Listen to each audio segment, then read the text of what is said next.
Hello, and thank you for watching this video. We're about to examine the ETSI publication process, which will help you understand in detail what happens to a draft once it's handed to the ETSI Secretariat for publication.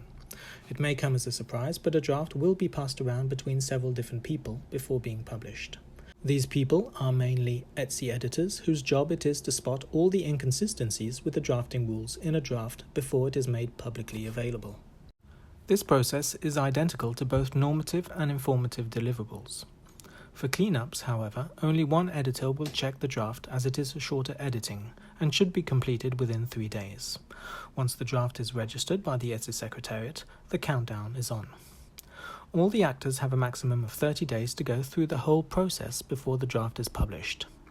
Publication for ENs, ESs or EGs is slightly different since it involves added procedures, but we'll briefly describe that at the end of this presentation.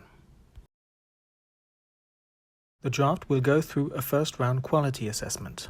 Handling this will be the technical officer involved in making sure the draft is in check with some of the most basic elements of the ETSI drafting rules. Here are some of the most recurrent issues encountered.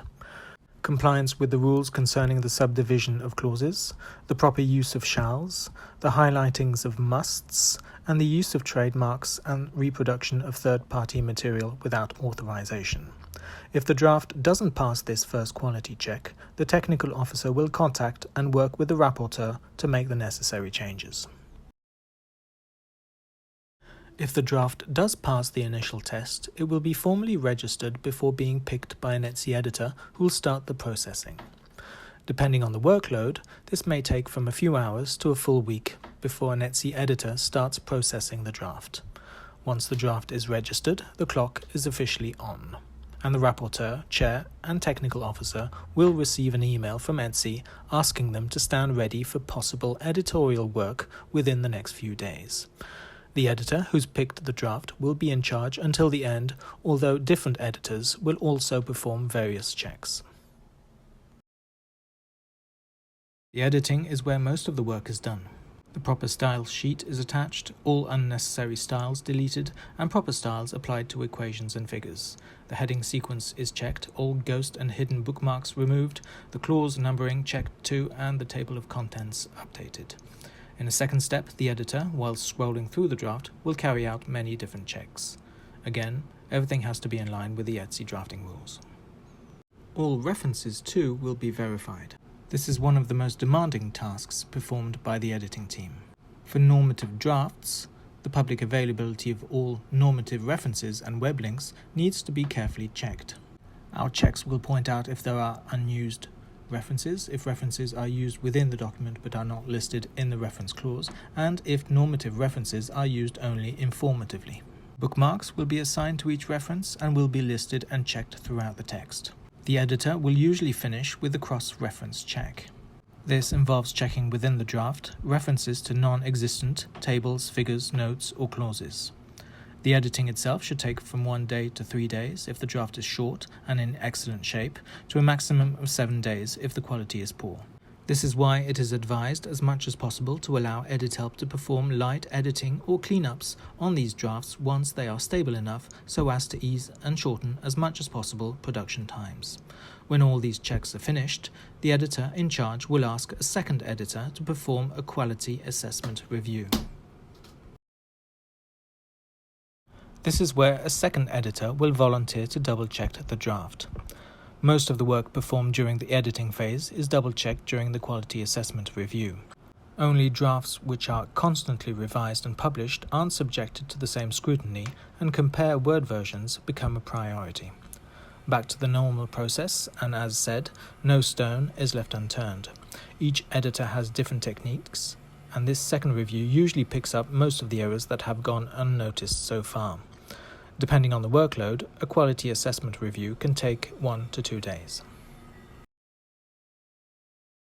Once the quality assessment review is finished and the draft is returned, the editor in charge now rechecks the whole document. Some errors can be corrected immediately, and these won't necessarily be highlighted with revision marks. The editor then draws up all the different questions that need to be asked to the rapporteur in order to correct the highlighted errors the editor cannot handle alone. By the way, just as a reminder, the rapporteur is the person chosen by the technical committee to be in charge of the whole elaboration and drafting of the document. Coming back to the questions, these are embedded as comments within the Word document. Some comments are left in the document on purpose and belong to the quality assessment review, and therefore it is quite common that different editors' names can be seen in the comments pane. Depending again on the quality of the deliverable, this review can take up to a day. Once the editor has finished drawing up the questions, an email, the second, will be sent to the rapporteur, chair and technical officer in copy, shortly after with the README or the edit-help review attached with the questions and comments embedded in the Word document. The rapporteur now has a week or so to answer these questions. If the rapporteur forgets to send the Secretariat the draft back with corrections made, the editing team will send kind reminders. Upon receipt of the rapporteur's email, the editor in charge will go through the answers. Depending on the questions and the answers given, more questions may arise and further emails may be exchanged. If not, and if the initial README has solved all the pending issues, the draft will, depending on its status, follow two different paths. 1. The draft hasn't yet been approved by the technical committee and it will be frozen momentarily, forbidding further technical changes. The draft will await technical approval from its committee, which can take either several days or several weeks depending on the committee. When the draft is approved, the technical officer will again send EditHelp an email instructing to either pursue directly to publication or will notify EditHelp the changes to be made before publication. 2. If the document is approved by technical committee, the editor will go through a last check of the draft and convert the file into PDF. Publication is imminent, but one final check is yet to be performed. A third editor will now volunteer to undertake the final recheck of the PDF version of the draft. Since ETSI deliverables are made publicly available to all on the web in PDF format but are written using Microsoft Word, experience has taught us there may be discrepancies between the two different file formats. Double checks are performed on the page numbering, the general layout, links to websites, as well as bookmark fields. By this time, editors will feel comfortable enough to ask the technical officer to now sign off the document. The technical officer will cast a final glance at the draft and point out, if need be, further editorial changes to be made. If the draft is a TS, a TR, a GS, or a GR, and approved by the technical body, then it will be soon published. Once published, the rapporteur, chair, and technical officer will all receive an email confirmation. However, if the draft is an EG or an ES, it will have to be approved through a membership vote first before publication. If the vote is successful, EditHelp then prepares the document for the final publication. After the publication, the draft in Word file format is sent by email to the rapporteur and chair as a reminder to use this copy for further revisions. If the draft is a European standard, it will be sent for the EN approval process, also called ENAP. The European standard is submitted to the National Standards Organizations, also called NSOs, for approval. The adoption process is a combined two-step procedure. First, the public inquiry, and second, at least one weighted national voting procedure. The opening of the combined procedure shall trigger, in a first step, the eligible NSOs to undertake national consultations over a 90 calendar day period and submit the resulting national comments, what we call the public inquiry, and then the national position, and what we call the weighted national voting, to the Secretariat by the closing date of this combined procedure. If a single technical comment is submitted, a second weighted national voting procedure will need to be carried out, with an additional period of 60 calendar days for this vote to take place. Same as for the membership approval process, if the vote is successful, EditHelp then prepares the document for the final publication. After publication, the draft in Word file format is sent by email to the rapporteur and chair as a reminder to use this copy for further revisions. If the draft is a European standardization deliverable or an EN standardization requested by the European Union, it will be sent for the standardization request deliverables approval process, also called SRDAP.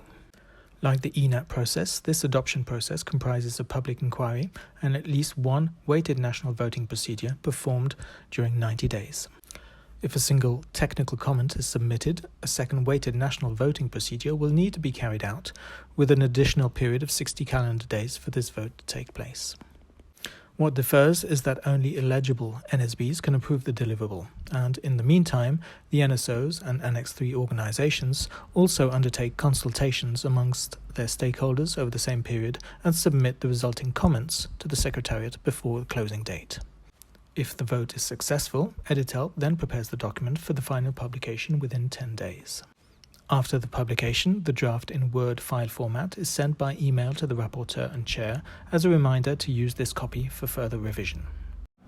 As a conclusion, it may safely be said that if the ETSI drafting rules have been thoroughly respected from the very beginning, greater are the chances that the publication process will be performed within the 30 days target frame. Thank you for your attention and your interest in what we do at EDITHelp. If you have further questions regarding our work, please consult our webpage by visiting the ETSI portal, where you'll find all sorts of useful information on the services offered, or you may also contact us directly through our email address and the EDITHelp hotline link.